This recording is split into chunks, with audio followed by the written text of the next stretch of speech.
Good morning, everybody.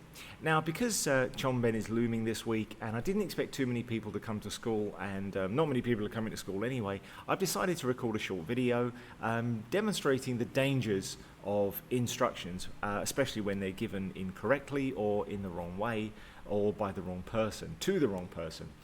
Instructions have to be clear and concise. That means that they need to be well laid out and suitable for the audience. If that doesn't work, then they're basically useless. You're useless! Useless! A natural fault and problem we all have with giving instructions is the idea that everyone else knows what we know. We have a natural presumption that other people are as well informed or as poorly informed as we are. It gets a lot worse when we're dealing with somebody that we know. We have this idea that they must know what we know, they've lived our lives, they're very similar to us, they're our peers or our friends, so they must know the same things that we do. And often, of course, people don't. The worst example of this would be someone giving you navigational directions.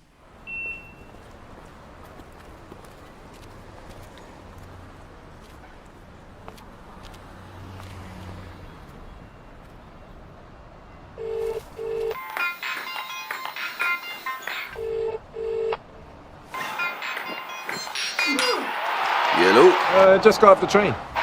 Hello? Who's that? It's me. I'm at the station. Cool. Where are you? Home. You? We agreed to meet at the station. Something came up. I was gonna pick up the suit, then catch the 12:40 train back to London Waterloo East. Don't worry, you'll still make it. Just come to my place. Fine. So, where is it? Walk down the main road for a bit, then up that street that goes kind of leftish. It's where the buses always go. Turn at the roundabout, and you'll soon be at my place. Which one is the main road? I'm on the corner of Brickley Street and Learhurst Road, the southwest corner. Yeah. Down the main road. It's the one with the kebab shops on it. Okay, down Brickley Street. Which direction? Away from the station. So I come out of the station, through the main exit, the one with the ticket offices. So I come onto the main road. Do I turn left or right? Let me think.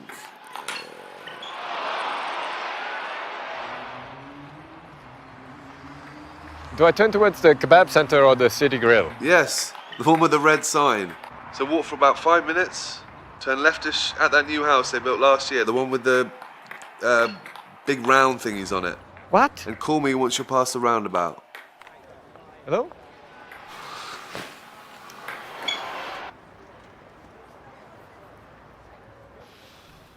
I mean, that's bad enough, and we've all been there. We've all been given instructions to come to my house. There was a very nice TV show that did this in a funny way. A woman said to a policeman, why don't you come around and see me one time? And that was it, the end of the scene, which is exactly how these sort of police dramas go. You know, the woman was coming on to him and said, come and see me. And then in the next scene, he's walking along a corridor and said, she neglected to give me her address, so it took me 2 weeks to track her down. And of course, that's how it works in cinema. You know, we don't need to give people that address. We have this idea that everybody knows what other people know. So it goes wrong very often. It's worse when it's a professional source, when it's something that we expect to be able to trust.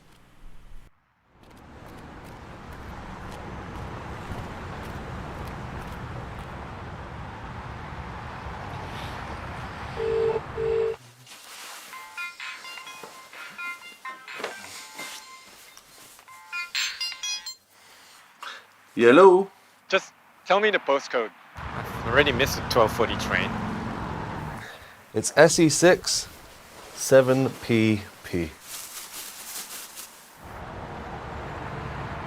Thanks. I'll see you in 8 minutes.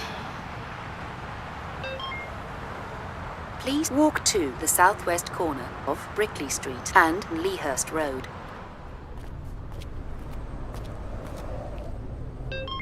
Now walk down the main road for a bit, then up that street that goes kind of left-ish. It's where the buses always go. one of the worst environments that it's possible to work in is retail. Because when you deal with retail, you're dealing with customers, and customers are people. And the worst thing in the entire world is people. Anybody that's worked in retail or is planning to will know exactly what I'm talking about. And a lot of you will probably have worked with the public, working in your parents' or cousins' businesses or whatever. And probably you'll get part-time jobs later on, and you will work in around people. And people suck. People are stupid, lazy, crazy, and just the worst. And when you've got customers, they tend to be even worse, because they have this idea that they are socially superior to everybody that works for them. So they tend to be quite rude, quite abrasive, quite abrupt, and they are just the worst people to deal with. Now, I've worked retail when I was much younger, and I can assure you that this is correct. If you've got any faith in humanity that you are desperate to lose, the best way to lose it is to go and get a job in a shop. Simple as that. I've had it all. One of the worst experiences was mobile phone shops. If you work in a mobile phone shop, the customers come in with this, every time it was, "Hello mate, what's your best deal?" And you say to them, there is no such thing as a best deal. I've got 25 deals here, and they're all for different people who are using different kinds of phones in different ways. You know, if you're a regular user, if you're a businessman who's going to be talking on the phone all day long, then I've got this deal for you. If you're going to be using data, I've got a different deal for you, and I would recommend a different phone. If you're going to use it just for emergencies, in case you get sick, I've got a different deal for you. So to just come in and say, what's your best deal, is ridiculous. But as soon as you've explained that, some other idiot will come through the door and say, "Hello mate, what's your best deal?" And you'd get it all day, every day. And eventually you'd get sick of it, and you'd start messing about. And that's what happens in mobile phone shops in London, or at least it did. We would just mess about. We'd laugh at them. We'd end up selling them a phone that deliberately wouldn't work, or we'd give them the wrong thing, or we'd give them stupid information. We'd give people what they deserved. You deserve what you get. And it doesn't help anybody. But people are like that. People don't want to talk to you or ask questions. I mean, I've used a story before where a woman came in and said, "I want that one," to what she thought was a music player, but it wasn't. So the shop assistant just said, "Okay, put it in a box," gave it to her, and then she came back the next day and said, "This doesn't do what I thought it did, and it's your fault for selling it to me." And he tried to defend himself by explaining, "Well, you didn't ask me what it did. You asked for this one. It's a dictaphone. You wanted a music player. It's not a music player, but you never asked me for a music player." But of course, she laughed and said, no, it's your fault. I can't possibly be wrong because I'm the customer. And we've got this idea in retail, the customer is always right, and the customer isn't. Mostly the customers are idiots. I had one, now this didn't happen to me. I had a friend who was working in a phone shop, and this was some years ago with fax machines, and the customer brought in a broken fax machine and said, "It doesn't work, I'm putting the paper in and the message isn't sending." And he thought that when you put the paper into a fax machine, it disappears and is sent by miracle, by scientific wonders, to somebody else on the other side of the country, which is obviously not how fax machines work. We can't do that today. This was 25, 30 years ago. So don't know what this guy was thinking. Other times we'd have people bring in a phone and they'd say, "I bought this here and it's broken." And you'd look at it and you'd look at the receipt and they'd say, "This isn't even our shop. This is a shop on the other side of London for a different company. We can't help you." And he'd go, no, I bought it here. And say, "Well, here's your receipt," and it proves you didn't. You know, and they'd still argue with you, like, "Why can't you fix it?" "Well, because you didn't buy it from us. We didn't make any money from you, and then 6 months later you come here and you want us to fix your problems. Here's an idea, come and spend your money with us." And you're right, we are much better, and we would have done a better job of this, and it wouldn't have broken, but you went somewhere else, and you went probably somewhere and saved $1, and then 6 months later you're going to spend $40 getting it fixed. Should have come to us. People are like that. Customers are like that. And I think with retail, retail is one of the lowest paid and highest stress jobs. And I think when it comes to the products, the cheaper the product, the worse the customers. If you're selling cars, you probably don't get much trouble because people are careful. You know, they're going to go out, they're going to spend thousands of dollars on a car, and they're quite careful. They've done their research. They know a little bit about the car. They've got an idea what they want, and all they're looking to do is maybe test drive the car and see which one they like the feel of, or maybe the color, whatever. But they've done their research and they've got a pretty good idea what they want. Those kind of customers you don't get trouble with. Then as we get cheaper and cheaper, mobile phone customers, probably a little more demanding, but again, they've been on the internet, they're excited about this new product, they know what they want. They know what they've got to spend, and they want as much as you can give them for it. But when we get cheaper and cheaper, we probably start getting worse customers who don't know what they're talking about, who don't really care, and they just feel like you should be doing the work for them, and they're deliberately, annoyingly stupid. And I think probably one of the worst examples of this would be in the food and service industry. Here you go. Thanks. Have a good day. Hey guys, what can I get for you?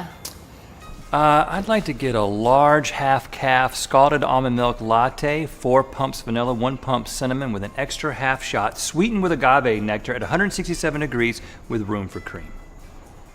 Okay, and for you? I'll take the same thing, but add a little reduced fat white chocolate drizzle to mine. And to mine as well. 2 large half-calf scalded almond milk lattes, 4 pumps vanilla, 1 pump cinnamon, an extra half shot, sweetened with agave nectar at 167 degrees with room for cream, and reduced fat white chocolate drizzle. You know what? I think I just want to add some grapefruit honey yogurt scone shavings. I'll take some of those too, but I'll also add 2 1/4 tablespoons of a drink that somebody returned because their name was misspelled.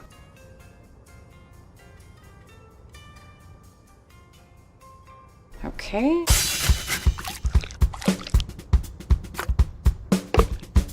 What's your soup of the day? Broccoli cheddar. I'd like some raspberry lemon vinaigrette dressing on the side. Love it. Shun it. Bop it. Sneeze into it. How about that guy's glass eye? Can you put an ad on Craigslist for the room you left for cream? 3 seconds of sunshine.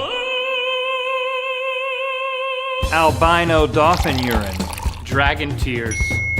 And all the money from the register.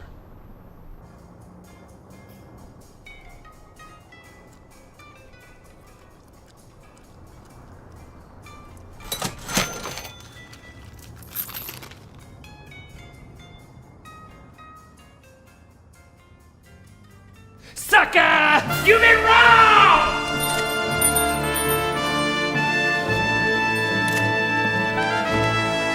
Hi, what can I get for you? I'll just take water. So how can you get this right? Well, first of all, when it's other people that are making the mistakes, it's very difficult for you to do a lot. You can't really fix their problems. You can't fix stupid, and that's a sad fact of life. But you can mitigate. You can help to control it so that you don't have to deal with this level of stupidity on a daily basis. One of the key ways, of course, is to understand what people want. So working as an example in a phone shop, know your products and know people. You know, you can always tell what somebody wants. When people come in and say, what's your best deal? You've got a rough idea what they're looking for. If it's a scruffy, poorly dressed guy wearing overalls and it's a builder, he wants a tough phone and he wants to take phone calls from customers so he doesn't lose a job. So he doesn't want to pay a lot, but he's not going to be talking on the phone all day either. You've got a rough idea what he needs. If it's a guy in a suit, he probably wants to show off. He probably wants to spend more money than he needs to spend. He doesn't really care so much about how much it costs. He's more interested in the illusion of quality. And you can get a rough idea. So just like anything else in the world, the key is really education. Knowing what other people are thinking and having a rough idea what people want out of life gives you a huge advantage. And we keep coming back to this. Education really is the foundation on which everything else is built.